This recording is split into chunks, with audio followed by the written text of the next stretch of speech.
चलिए रुक करते हैं औरंगाबाद से बड़ी खबर का। स्कूली वैन का दर्दनाक हादसा हुआ है। तमसी मोड़ पर सुखी नहर में पलटी बच्चों से भरी वैन।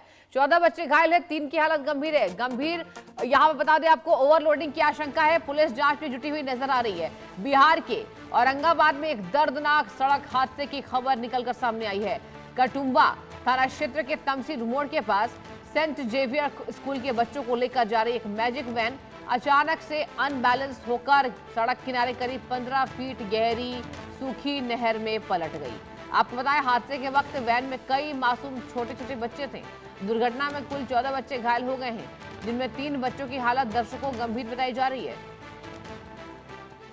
रितेश मिश्रा मेरे संवाददाता बिहार से जुड़ चुके हैं। रितेश, देखिए बहुत दुखद घटना है, छोटे छोटे बच्चे जो हैं इस हादसे का शिकार हो गए। रितेश, क्या कंडीशन है? पहले तो मेरा यही सवाल होगा आपसे। देखिए, सबसे पहले तो कंडीशन बता दें कि 14 बच्चे थे, 3 बच्चे क्रिटिकल हैं, बाकी बच्चे जो हैं वो भी चोटिल हुए हैं और बच्चे बड़े डरे और सहमे हुए हैं। लेकिन आप देखिए कि जो विंडो में चल रहा है, जो वैन पलटी है उसकी स्थिति देखिए, उसकी उसके कंडीशन को देखिए। वो देख के ही नहीं लग रहा है, वो लग रहा है कि कबाड़ा जो वाहन होता है उसको स्कूली वैन के तौर पर चलाया जा रहा था। तो जितना स्कूल प्रशासन दोषी है, उससे ज्यादा दोषी है जो इलाके का जो डीटीओ है, जो एमवीआई है, जो जो वहाँ का प्रशासन है। क्योंकि आप ना ऑडिट करते हैं, ना ये कभी देखने जाते हैं कि उसका ब्रेक सही है, उसमें कितने बच्चे बैठ रहे हैं। आप सोचिए कि 9 सीटर ये वैन है, 9 सीटर वैन में 14 बच्चे और एक उसका ड्राइवर, 15 लोग बैठे हुए थे। तो ये तो ऐसे ही दुर्घटना का शिकार होंगे। लेकिन इसके बाद जो प्रशासन के लोग आते हैं, बयानबाजी करेंगे, उसके बाद लोग भूल जाते हैं। सोचिए कि अगर ये वैन कितने लगभग 20 फीट का वो पूरा नाला है, वहां गिरा हुआ है। अगर ये हादसा बड़ा होता तो कितने बच्चों की जान चली जाती। इसका कोई जवाब देने वाला नहीं है। सिस्टम जो है वो कोलैप्स हो चुका है। बच्चों के जो परिजन है उन पर भी सवाल उठता है कि अगर आप देखते हैं इस तरह के वैन से बच्चे जा रहे हैं तो आप मत भेजिए, वो रोक दीजिए, उस पर सवाल उठाइए।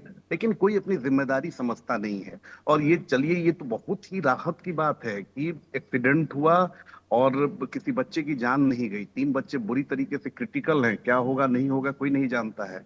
बाकी बच्चे डरे हुए हैं।